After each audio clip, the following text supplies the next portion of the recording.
Siz deyirsiniz ki, xurma yedikdən sonra heç bir zəhər insana təsir etmir. Elədir ki, var. Elə isə bu dediklərinizi əməldə göstərə bilərsinizmi? Bu videonu hazırlayan şiələrə ilk öncə demək istəyirəm ki, gedin birinci öz kitablarınıza baxın. Yəni, bu hədis elə sizin kitablarda da var.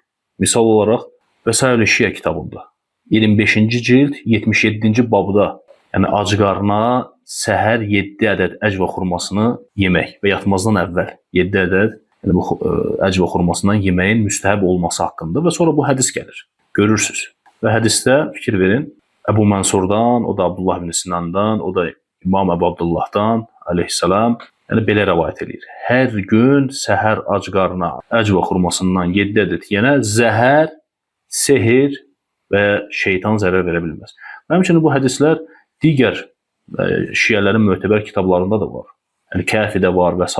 kitablarda var. Sadəcə birini burada zikr edirik, kifayət eləyər.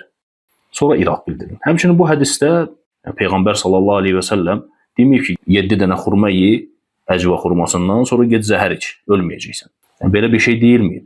Necə ki, misal olaraq Allah subhanahu wa ta'ala deyir ki, kim Allaha təvəkkül eləyərsə, Allah ona kifayət eləyər. Biri Allaha təvəkkül eləyirəm deyib, gedib özünü 5-ci mərtəbədən atmır ki. Və yaxud Allah Teala Quran-ı Kərimdə deyir: "Və qala rabbukum ud'uni astecib lekum." Rəbbiniz buyurdu ki, mənə dua eləyin, sizə icabət eləyim. Yəni duanıza cavab verim.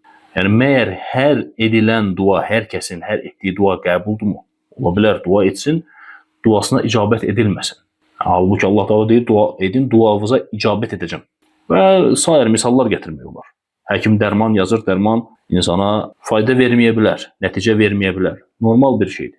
Və həmçinin bu hədisdə də insan davamiyyətli sürəcək. Hər gün deyir, kim 7 ədəd xurma yeyərsə ona zəhər təsir etməz. Yəni təvəkkül eləyir Allaha, yenə bu xurmadan yeyir, Allaha təvəkkül eləyir, hədisə iman gətirir, Peyğəmbərin sözünə sallallahu aleyhi və səlləm və ola bilər ona təsir etsin, ola da bilər etməsin. Yəni inşallah ki, etməz. Amma o demək deyil ki, sən bunu ye və get zəhər iç, o zəhər sənə təsir eləməyəcək. Yəni bu demək deyil. Yəni nəticə bunu çıxarırsa, bu doğru fikir deyil.